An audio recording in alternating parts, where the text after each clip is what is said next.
Estamos de volta com o programa Em Pauta para o nosso terceiro e último bloco, conversando hoje sobre o novo pontificado, né? O Papa Francisco, o segundo Papa do século XXI, o novo João XXIII. Pois é, estamos debatendo sobre tudo isso, claro. Hoje, numa nova perspectiva de programa Em Pauta, você reparou aí, não é? A gente tem aqui uma maior mobilidade e o programa ganha também um dinamismo maior, tudo isso especialmente para você. Por isso, o nosso muito obrigado, especialmente a você que colaborou para que isso acontecesse, não é? Tudo isso daqui é obra da providência, graças a Deus. Então, o nosso muito obrigado mesmo, de coração, a todas as pessoas que colaboraram para que o programa Em Pauta pudesse ter essa nova roupagem, tá certo? E claro, lembrando a você também que o nosso programa é sempre interativo e você pode participar com a gente, sempre podendo rever o tema que nós debatemos naquela noite através do nosso blog, blog.cancionova.com.br.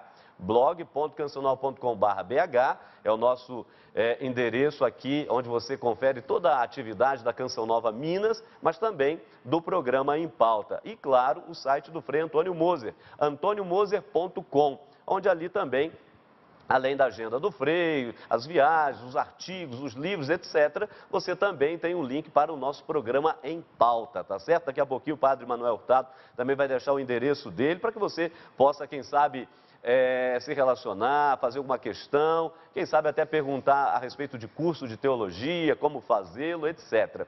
E, além disso, também tem o nosso Twitter, não é? O meu aqui, especialmente, você pode, não interagir com a gente, PE_Hamilton, para você comentar sobre o programa dessa noite, vai aí tweetando que a gente vai interagindo ao longo do nosso programa. Agora no terceiro bloco, Frei Moser, uma coisa interessante que nós falamos aqui, desses passos que o Papa Francisco já está dando, gestos, palavras, carisma, e o Brasil. A pergunta que muita gente está fazendo é: como é que está o Brasil no coração do Papa? Claro, é nosso vizinho, né? Alguns diziam, no futebol se briga um pouquinho, mas na fraternidade nós somos irmãos e é assim que devemos caminhar. E como é que está o Brasil no coração do Papa? Eu digo isso porque justamente o primeiro país que o Papa vai visitar, possivelmente, não temos ainda outra informação, é o Brasil, com a Jornada Mundial da Juventude, aí a questão do jovem, não é? Que já o saudoso Papa João Paulo II trabalhava muito dizendo que os jovens eram a esperança da igreja. Papa Francisco parece que pensa do mesmo jeito, né? Eu diria outro gesto profético de não ter escolhido a Argentina em primeiro lugar, mas o Brasil, né? Mas, de qualquer forma, quero ressaltar uma coisa. Fala-se muito da violência do Rio de Janeiro, e com razão.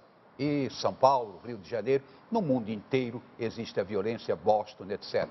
Agora, se ele fosse um homem menos corajoso, talvez arranjasse um pretexto para não vir, porque estou tomando posse, mal e mal. Não, não. Ele vem mesmo, não é? Isso já mostra um gesto de coragem. E com certeza não vai acontecer nada.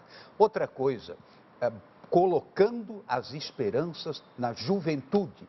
Assim se fala muito aqui no Brasil, não, porque os jovens não querem mais nada, não só no Brasil, sobretudo na Europa, né? Mas não é bem verdade.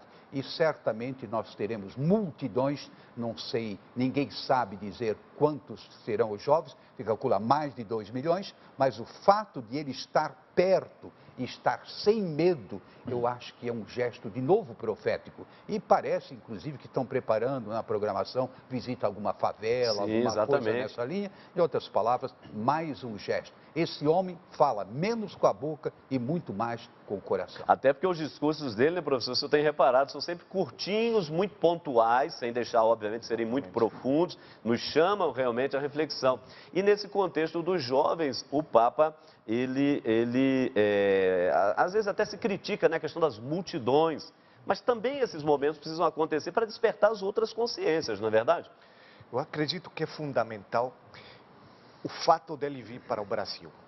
Esse contato com a juventude, que é o futuro realmente do cristianismo, o futuro da igreja, e me parece que esse contato vai também anunciar outro dinamismo na igreja, primeira coisa. Depois, ele vem ao Brasil e, pelo que eu ouvi, eu acho que é oficial, ele pediu fazer uma visita de Aparecida. Sim, perfeito. Então, aí me parece que ele encontra outro outro traço fundamental do catolicismo no mundo, que é o espírito mariano. Perfeito. Me parece que aquele traço, aqui no Brasil, tem um peso fundamental, né? E uma terceira coisa da viagem do Papa para o Brasil, que certamente vai acontecer, é o contato com os pobres. Me parece que isso aqui no Brasil, favelas. a visita às favelas, contato com as famílias, etc. Mas, sobretudo, no maior país católico do mundo, que é o Brasil, onde tem uma das maiores desigualdades do mundo também, né? Ricos, pobres. Então, eu acredito que é um gesto que vai confirmar esse desejo de começar a acreditar numa igreja dos pobres. E vem encontrar os pobres. Nós, no Brasil, pobres, acolhemos o Papa Francisco. Mas porque a pergunta é exatamente essa. A igreja se esqueceu dos pobres, Frei Moza? Eu não diria que se esqueceu dos pobres, inclusive o Bento XVI me surpreendeu, falo de todo o coração, me surpreendeu no Caritas in Veritas, sobre a caridade. Não é? Na verdade, na verdade, nas duas encíclicas dele, ele fala explicitamente dos pobres, ele desenvolve a doutrina social da igreja, assim, um resumo, mas desenvolve. Não, eu não diria que esqueceu. Agora, de fato, com toda a problemática em torno da teologia da libertação, tudo isso, tem gente que ficou com medo, assim, de trabalhar mais diretamente com os pobres. E eu acho que esse fato de ele já dizer, eu quero uma igreja dos pobres e para os pobres, ele já abre essa perspectiva. Não vamos voltar para trás, mas vamos caminhar para a frente. Ou seja, Jesus andava com os pobres. Isso não significa que você vai excluir os outros ou coisa que Porque valha, não se trata mas... como é que a gente diria? Não se trata de uma opção ideológica, Não, mas evangélica, né? Evangélica, perfeito. Eu acho fundamental isso. E Sim, talvez aí, nesse ponto, deveríamos lembrar aquilo que foi afirmado em Aparecida, né? Perfeito. Em Aparecida. Vocês sabem que o cardeal Bergoglio foi o redator final daquela comissão. Presidente da comissão de redação do documento de Aparecida, perfeito. E lembram daquela frase, que a opção para os pobres é uma opção cristológica, está no coração da cristologia. Dizer, quem acredita em Cristo, necessariamente tem que estar vinculado cordialmente, afetivamente com os pobres, faz parte do Evangelho. Aquilo foi assumido por Aparecido, o qual me parece que ele simplesmente prolonga, continua aquela linha. Né? Aí uma vez que ele escolheu o nome de Francisco de Assis, não é? Não foi Francisco Xavier, né? Francisco de Assis só pode ser um gesto de fato de vir ao Brasil com tantos problemas, apesar de alguns quererem assim jogar uma cortina de fumaça. Na realidade, a pobreza é muito grande, os problemas sociais são muito grandes e eu acho que isso vai ser uma grande bênção para o Brasil. Aliás, no momento em que o mundo sofre realmente com pessoas, testemunhos críveis, não é? O Papa vem numa hora como essa, dando realmente aí um testemunho de fato eficaz. Mas aqui no nosso programa também o povo fala, não é verdade? E o povo de Deus? O que tem dito em relação à eleição do Papa Francisco, seus primeiros passos, já esse um mês de governo, vamos dizer assim? O que o povo está dizendo? Vamos acompanhar, então, nós vamos escutar as pessoas nas ruas e ver o que elas estão achando do pontificado do nosso querido Papa Francisco. Acompanhe. Eu acho que ele é mais aberto às negociações do que o outro. O outro era muito fechado. Bom, muito bom. Pelo menos ele sorri. Ele é bom, eu gosto dele. Então, eu acho ele muito engraçado, eu acho ele um papo muito diferente. Achei ele muito simpático e muito humilde. Tô gostando muito dele, tô achando ele carismático, vai fazer muito bem. Parece que vai ficar muito ativo, né? Tem uma fisionomia simpática. Tô gostando muito até agora. Ah, não tenho a mínima ideia. Achei legal dele ser da América Latina, mas nem vi mais nada, não. Ah, eu gostei, achei ele muito simpático e é muito legal ele ser da América Latina, ser próximo de nós. Para mim é um grande dom, um presente de Deus para nós católicos, para toda a Igreja Católica. Nesses tempos, né, que nós estamos vivendo, ele está trazendo para a Igreja uma grande força, o jeito dele, a simplicidade, a humildade. Eu acho que o Papa ele tem que fazer a vontade de Deus, não é a vontade dos homens. os homens querem mudar tudo na Igreja Católica, certo? Eu acho que o Papa ele tem que seguir tudo que está na palavra de Deus e não seguir vontade de homem, porque os homens, por vontade deles, eles querem mudar tudo. Ele, o Espírito Santo, mostrou o escolhido dessa nova época. E esse é um Papa que eu acredito que ele vai levantar a nossa igreja, vai arrebanhar a juventude, porque ele é muito humilde, muito simples. Gostei muito dele. Nossa, fiquei apaixonada. Ele é do nosso meio mesmo. Ele é uma pessoa maravilhosa, enviada para o Espírito Santo mesmo. Tá certo. Ó, e uma coisa interessante, Frei Moço, professor, é o seguinte. Eu estava lá em Roma durante aqueles dias todos e nós tivemos exatamente essa surpresa que as pessoas disseram, que até um senhor aqui chamou a atenção, onde ele dizia justamente que, olha, o Papa precisa fazer a vontade de Deus e não a vontade dos homens.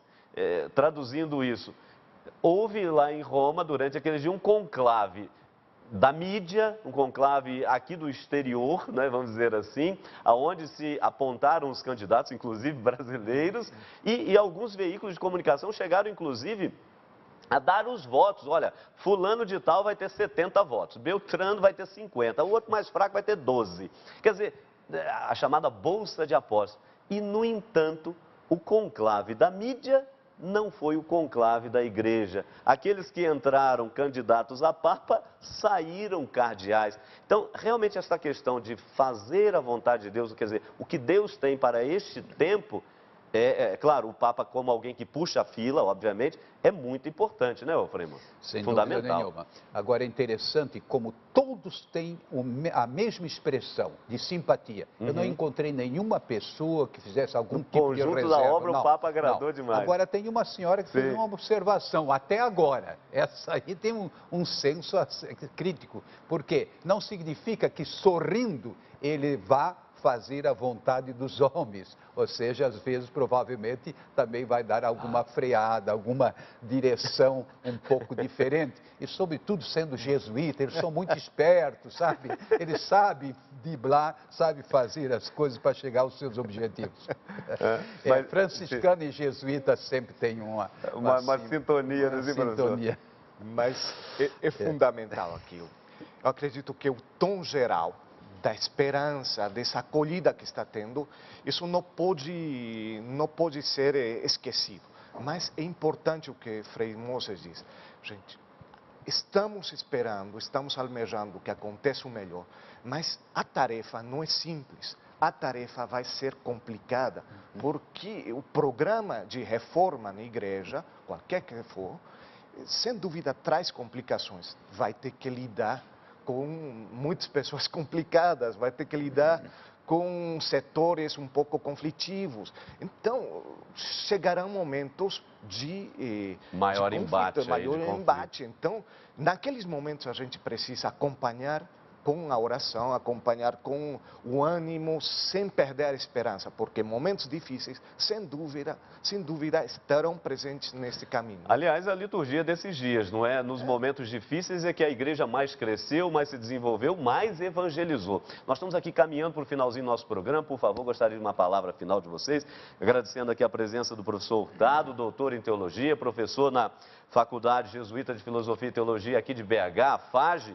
E, professor, por favor, nós tivemos agora há pouco a Assembleia Geral da CNBB, Conferência Nacional dos Bispos do Brasil, a 51ª, cujo tema central, além de se tratar da juventude também, a reforma das paróquias, porque é onde a vida cristã acontece.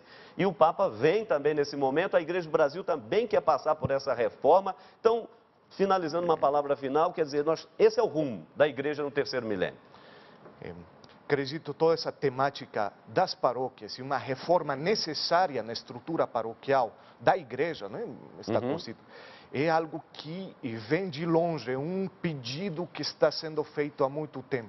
É preciso mudar alguma coisa. Os tempos mudaram.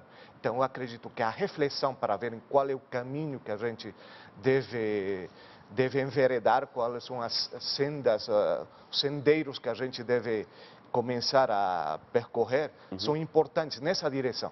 Agora, o conflito que existe nas cidades nas paróquias, na pós-modernidade, você falou há um momento, é importantíssimo ver como deve ser a estrutura nova nas paróquias. É preciso continuar, em que direção devem mudar, etc. Então, acredito que essa tarefa da CNBB vai ser muito importante, deve continuar e não será feito imediatamente, sem dúvida. Demorará. Tá certo, obrigado. Olha, claro que sempre após uma conferência geral, depois é emitido um documento, não é? Até se fala muito que o Brasil é campeão em confecção de documentos, mas dessa vez os bispos querem diferente. Não queremos apenas confeccionar documentos, mas pô-los de uma forma bem prática aí no nosso cotidiano. Frei Moser, nós vamos continuar em outros programas, semanas seguintes, não é verdade, nesse novo tempo do nosso programa. Valeu demais e uma palavra final, então, por favor, aos nossos amigos. A minha primeira palavra foi: nós vivemos um período de grande centralismo na figura do Papa. Vamos aplicar quanto clericalismo, quanto párocozinho, não é? Faz de contas que ele é o dono da igreja. Ou seja, vai ter que haver um processo de conversão do clero, na maneira de tratar o povo, as assembleias, não é, do povo, ou então, se quiser também, os vários conselhos, tem que funcionar. Não é para constar no papel, mas tem que realmente,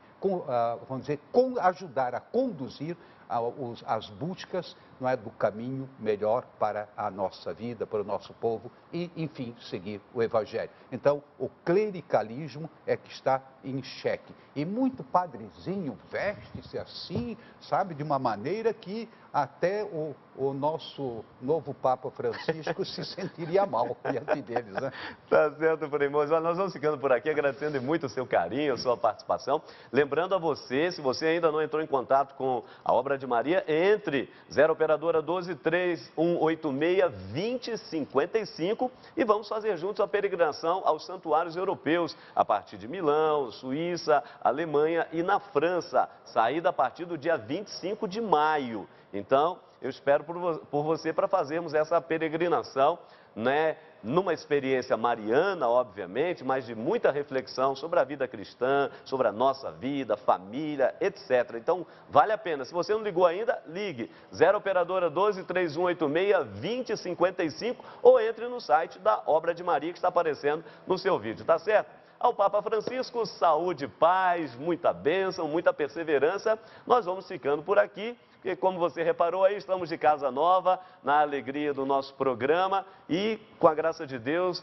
durante as semanas seguintes você vai ter sempre temas muito bons, muito interessantes, que falam de vida, comportamento, religião, sociedade, tudo isso aqui no nosso Novo em Pauta, tá certo? Frei Moser, obrigado. Professor, obrigado. E a você que esteve conosco, o nosso muito obrigado. E até a próxima semana, se Deus quiser.